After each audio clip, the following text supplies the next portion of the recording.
In a quiet suburb of North London, nestled among rows of modest council houses, something dark began to stir in 1977. It would go on to become one of the most disturbing and well-documented hauntings in British history. This is the story of the Enfield Poltergeist. The Hodgson family lived at 284 Green Street in Enfield. A single mother, Peggy Hodgson, was raising her 4 children, Margaret, Janet, Johnny, and Billy, when the unexplainable began.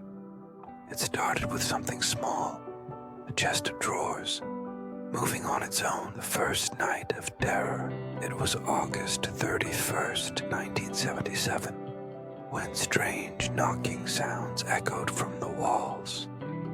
That night, Janet and Margaret were flung from their beds by an unseen force. Peggy rushed in, only to witness the chaos herself. Furniture overturned, toys thrown across the room, and the girls screaming. The police are called. Desperate and terrified, Peggy called the police. But when the officers arrived, they too witnessed the impossible. A chair sliding across the floor by itself.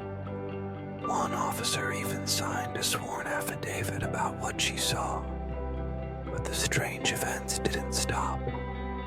They escalated. The arrival of the paranormal investigators. Soon, the Society for Psychical Research took interest. Among them was Morris Gross, who moved in with the family. Along with Guy Lyon Playfair, they recorded over 2,000 incidents. Levitation, objects flying through the air, cold spots, even disembodied voices. Many centered around 11-year-old Janet. Then came the voice. A guttural, chilling voice began to speak through Janet. "My name is Bill," it growled. "I used to live here, and I died in that chair." The voice was recorded, and when cross-checked with previous tenants, there really had been a Bill, and he had died in that very chair. Janet's levitation. Perhaps the most famous photo from the case shows Janet midair, arms flailing as she was reportedly thrown from her bed by an invisible force. Skeptics say she jumped, but those who were there say it was impossible.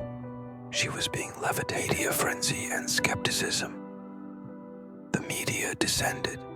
Reporters, skeptics, and camera crews filled the tiny home. Some accused the girls of faking it. Others believed it wholeheartedly. But even the skeptics struggled to explain the photographs, recordings, and first-hand accounts. The haunting fades. As the months passed, the activity lessened.